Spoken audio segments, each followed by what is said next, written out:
موجود نہیں تھے۔ مجھے شرمندگی بھی ہو رہی تھی کہ ان کے بارے میں پوچھتے ہوئے، کیونکہ میں کسی کو بھی بتائے بغیر گھر سے چلا گیا تھا۔ خیر میں نے سوچا کہ پوچھ لوں گا۔ میں نے رات بڑی بے چینی کے ساتھ گزاری۔ صبح ہوئی تو گھر خالی تھا۔ میں نے دیکھا تو گھر میں کوئی بھی نہیں تھا۔ میں اماں ابا کے بارے میں جاننا چاہتا تھا کہ وہ کہاں ہیں۔ تب میری نظر دروازے پر پڑی جہاں عالیہ کھڑی تھی۔ وہ بھی پریشان سی دروازے پر منہ لٹکائے کھڑی تھی، مگر وہ شاید مجھ سے کچھ کہنا چاہتی تھی۔ عالیہ بابی، اماں ابا کہاں ہیں؟ میں نے اسے نظر انداز کرتے ہوئے دوسری سائڈ پہ منہ کر کے پوچھا۔ وہ پرانے گھر میں چلے گئے ہیں۔ پرانے گھر؟ وہ کیوں؟ میرا لہجہ دھیما تھا۔ آپ جا کر ان سے خود ہی پوچھ لیجئے گا۔ میں نہیں جانتی، وہ جیسے جھنجھلاتے ہوئے انداز میں بولی۔ اچھا ٹھیک ہے، پھر میں امی کی طرف چلتا ہوں۔ کیوں، ناشتہ نہیں کرو گے؟ اس نے پوچھا۔ نہیں، میں اماں کے گھر جا کر انہی سے پوچھ لوں گا کہ آخر وہ لوگ یہاں کیوں نہیں رہتے، اور ناشتہ بھی انہی کے ساتھ کر لوں گا۔ میرا لہجہ تنبیہ تھا۔ میں 2 گلی چھوڑ کے واقع ہمارے پرانے گھر میں آ گیا، جہاں سے ہم شفٹ ہو کر اس نئے گھر میں آئے تھے۔ دراصل ہمارا پرانا گھر کافی خستہ حال ہو چکا تھا، اس لیے ہم لوگ پوری فیملی اس نئے کرائے کے گھر میں شفٹ ہو گئے تھے۔ بھیا کی شادی بھی یہی ہوئی تھی، لیکن اب اماں ابا کا اس گھر میں لوٹ جانا سمجھ سے باہر تھا۔ میں برسوں بعد ان سے ملنے گیا تو ان کی خوشی کا کوئی ٹھکانہ نہ رہا۔ مجھ سے پوچھنے لگی کہ میں کہاں چلا گیا تھا۔ میں نے انہیں بتایا کہ ان کی ایک معمولی سی غلطی اور غلط فیصلے نے میری زندگی میں کتنا بڑا طوفان برپا کر دیا۔ خیر، اسے قسمت کا لکھا کہہ سکتے ہیں آپ۔ میں نے ماں سے کوئی گھلا نہیں کیا۔ میں نہیں بتاتا کہ بس اچانک پروگرام بن گیا تھا، اس لیے جانا پڑ گیا۔ میں نے ان سے پوچھا کہ اماں، آپ لوگ دوسرے گھر میں کیوں رہتے ہیں؟ یہاں آ کر کیوں پھر سے آباد ہو گئے؟ یہ سوچتے ہی اماں کے چہرے پہ دکھ بڑی چھائیاں لہرانے لگی۔ بس بیٹا کیا بتاؤں، تم تو جانتے ہو نا، شادی کے بعد بچوں کی آزادی چاہیے ہوتی ہے، اور پھر عالیہ چاہتی تھی کہ ہم لوگ الگ گھر میں رہتے۔ اماں کی مایوسی دیکھ کر میں بہت پریشان ہو گیا۔ سوچا نہیں تھا کہ آخر وہ اس قدر تلخ اور تنبیہ مزاج کی نکلے گی کہ میرے ماں باپ کو اپنے گھر سے ہی نکال دیا۔ تو اماں، آپ لوگوں نے اسے کچھ کہا نہیں؟ کیا کہتے بیٹے، اس نے تو آسمان سر پہ اٹھا رکھا تھا۔ ایک دن صبح شور کرنے لگی، کہنے لگی کہ مجھے اپنی ساس پر شک ہے، یہ گھر کا پانی بند کر دیتی ہے۔ بھلا بتاؤ بیٹا، میری بوڑھی ہڈیوں میں اتنا دم تھا کہ تیسری منزل پر جا کر پانی کی ٹینکی بند کر دیتی؟ بس بیٹا، دلوں میں بدگمانی آ جائیں تو ایسا ہی ہوتا ہے۔ بیٹا بھی تب مجھے مشکوک نظروں سے دیکھتا تھا، پھر سمجھ گیا کہ بیوی غلط بیانی کرتی ہے، لیکن میں سمجھتی ہوں کہ عالیہ کے ساتھ کوئی اور مسئلہ ہے، تب بھی اس نے ہم لوگوں کو وہاں نہیں رہنے دیا۔ امی کی بات سن کر میں معاملے کی تہہ تک پہنچ گیا۔ یقیناً وہ کسی اور ہی چکر میں ہوگی، تبھی تو اس نے امی ابو کو گھر سے نکالا۔ پھر جیسے اس نے دروازہ کھولا تھا اور مجھ سے نام تک نہ پوچھا کہ میں کون ہوں، کدھر سے آیا ہوں، تو اس بات پر یہی ثابت ہوتا ہے کہ وہ ضرور کچھ ایسا ہی کری ہے جس کا وہ گھر والوں کو خبر نہیں دگانا چاہتی تھی۔ میں نے سوچا کہ اب میں کچھ دن میں ہی رہوں گا تاکہ اندازہ لگا سکوں عالیہ کی اس عجیب و غریب طبیعت کے سبب کیا ہے۔ اگلے دن میں صبح اس کے گھر گیا۔ دروازہ عالیہ ہی نے کھولا۔ روشنی میں نے اس کا چہرہ دیکھا تو حیران رہ گیا۔ اس کا منہ سوجا ہوا تھا اور ہاتھ پاؤں بھی موٹے موٹے لگ رہے تھے۔ وہ خود بھی پھولی ہوئی تھی، حالانکہ پچھلی رات میں نے اسے دیکھا تھا تو وہ بالکل نارمل لگ رہی تھی۔ اس کی یہ حالت اب اور حیران کر دینے والی تھی۔ خیر میں اندر آ گیا۔ میں نے دیکھا وہ کچن میں ناشتہ بنا رہی تھی۔ میں نے اسے کچھ نہ کہا اور سیدھا اپنے کمرے میں چلا گیا۔ میں جانتا چاہتا تھا وہ سارا دن کیا کرتی ہے۔ تھوڑی دیر بعد وہ میرے کمرے میں آئی اور شکوہ نگاہوں سے مجھے دیکھنے لگی اور بڑے مان اور ادا سے بولی، تم میرے ہاتھ کا بنا ناشتہ نہیں کرو گے؟ کل بھی چلے گئے تھے۔ میں نے کہا میں ناشتہ کر کے آیا ہوں۔ تب وہ میرے سامنے بیٹھ گئی۔ مجھے بہت عجیب لگ رہا تھا کہ وہ میرے سامنے کیوں بیٹھی ہے۔ اچھا سنو، پانی پیو گے؟ وہ اصرار کرنے لگی۔ نہیں بھابھی، میں خود پی لوں گا۔ نہیں، میں تمہیں لا کر دیتی ہوں۔ پھر وہ پانی لینے چلے گی۔ میں اس کی بات پر شک میں پڑ گیا۔ آخر وہ مجھے کھانا کھلانا اور پانی پلانے کے پیچھے کیوں پڑی ہوئی ہے؟ خیر اب میں دبے قدموں میں عالیہ کے پیچھے گیا۔ میں نے دیکھا وہ کولر سے پانی نکال رہی تھی اور ساتھ ہی اس نے اپنے ہاتھ میں کچھ دبا رکھا تھا، جیسے ادھر ادھر دیکھنے کے بعد یقیناً وہ اس گلاس میں ہی ڈالنے والی تھی کہ اس کی نظر مجھ پر پڑی۔ وہ یہ دیکھ کر شرمندہ ہوگی اور پھر پانی کا گلاس سیدھا میری طرف لے آئی، لیکن میں اس کی حرکت نوٹ کر چکا تھا۔ میں جان چکا تھا کہ اس نے کیا کرنے کی کوشش کی۔ خیر، میرے دل میں ایک خیال آیا، وہ چاہتی ہے کہ میں سو جاؤں تاکہ وہ آزادی سے دن گزار سکے۔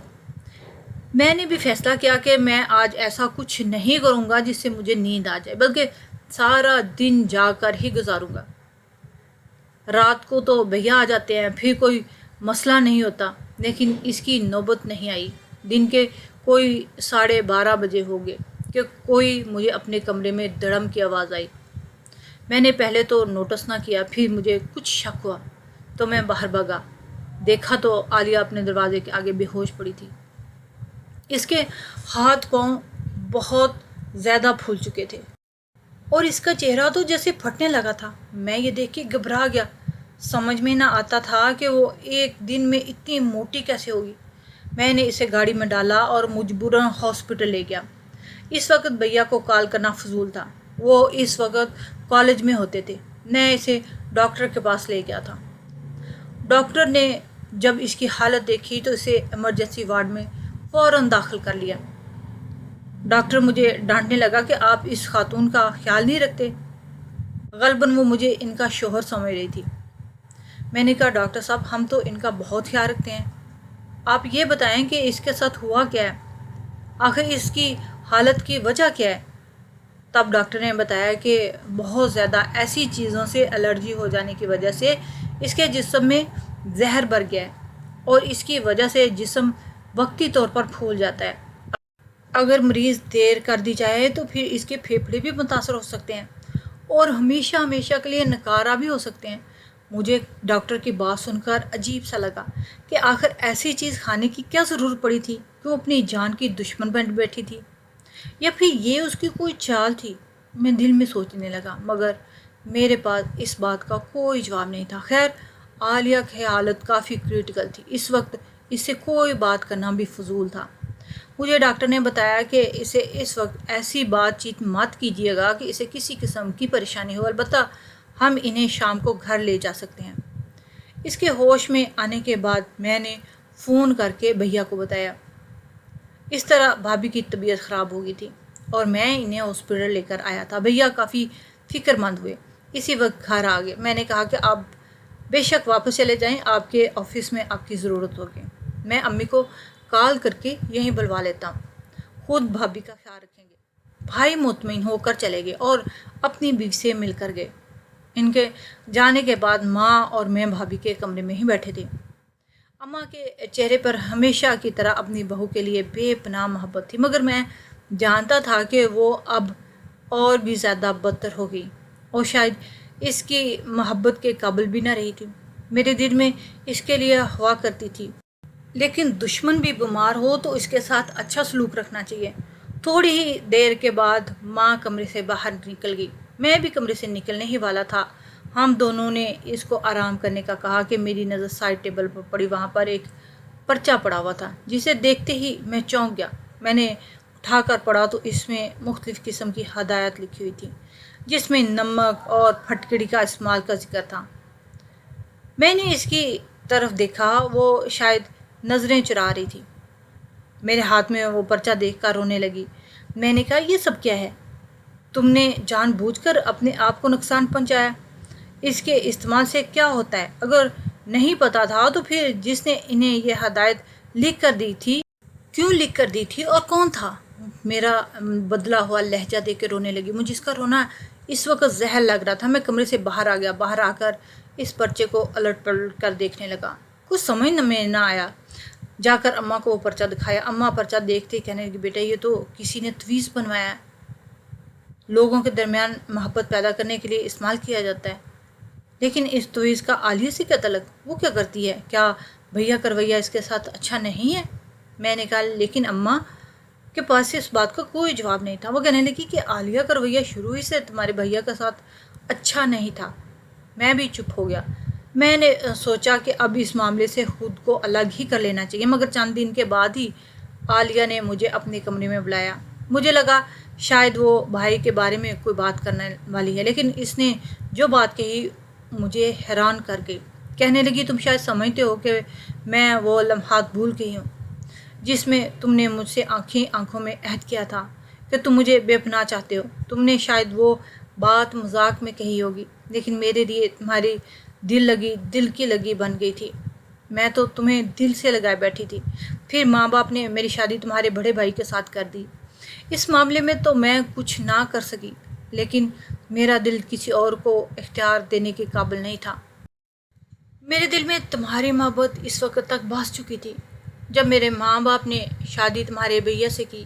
یہاں آتے وقت میں نے تمہیں بلانے کی بہت کوشش کی، لیکن شادی کی رات جب میں نے تمہیں دیکھا تو میرا دل انوکھے انداز میں دھڑکنے لگا تھا، اور پھر وہ دل کسی اور کے لیے نہ دھڑک سکا۔ مجھے کسی نے بتایا کہ میں اگر ایک عمل کروں تو مجھے تم مل جاؤ گے۔ اس عمل کے لیے نمک اور پھٹکڑی کا بہت زیادہ استعمال کرنا تھا، اور مجھے پھٹکڑی سے الرجی ہے، مگر تمہاری خاطر یہ مشکل اٹھائی تو مجھے یقین تھا کہ تم گھر واپس آ جاؤ گی، اور دیکھو یہ عمل ہی تو طاقت تھی کہ کل تم گھر واپس آ گئے۔ میں نے تم سے پوچھا بھی نہیں کہ تم کیوں لوٹ کر آئے ہو۔ مجھے یقین تھا کہ تم گھر واپس آ جاؤ گے، اور دیکھو یہ عمل ہی کی تو طاقت تھی کہ تم کل واپس آ گئے۔ میں نے تم سے پوچھا بھی نہیں کہ تم کیوں لوٹ کر آئے ہو، اور میں یہ بھی جانتی ہوں کہ میں تمہیں حاصل کر کے رہوں گی۔ تم میری واحد محبت ہو، پہلی اور آخری۔ اس کی بات سن کر میں حیران رہ گیا۔ خدایا، یہ میں کس دور میں پہنچ گیا ہوں۔ میں نے سوچا کیوں نہ میں اتنی غیر ذمہ دارانہ مظاہرہ کر سکتا، کیسے اپنے ماں باپ کو اور خود کو خوش رکھ سکتا تھا۔ پھر ایک لڑکی سے اشارہ بازی کاٹ ڈالوں اور اسے یوں بلا دیا، اس سے بات تک نہ کی۔ مگر کیا کرتا، میرے بس میں کچھ بھی نہ تھا۔ بس اسی دن میں نے عالیہ سے منہ پھیر دیا تھا۔ میں نے کہا اب تم میری بھابھی ہو اور میرے بھائی کے ساتھ نکاح کے بندھن میں بندھ چکی ہو۔ اور رہی بات تویزوں کی، جو چاہو تم ایک نہیں 10 تویز کر لو، میرا ان باتوں پہ یقین نہیں ہے۔ اللہ کا قرب حاصل کر چکا ہوں۔ شاید تمہیں سمجھنا میرے بس میں نہیں، مگر میں تمہیں کہہ رہا ہوں اب میرے دل میں تمہارے لیے کوئی جذبات نہیں۔ میرے بھائی کی قدر کرو اور اس کے ساتھ رہنے کی کوشش کرو، کیونکہ میرے پاس تمہیں دینے کے لیے اب کچھ نہیں۔ یہ کہہ کر میں اس کے کمرے سے نکل آیا۔ اس دن کے بعد اپنے بھائی کے گھر نہیں گیا۔ بھیا مجھے بلاتے رہے لیکن میں نہیں جاتا۔ میں اس عورت کے شر سے ڈرتا ہوں۔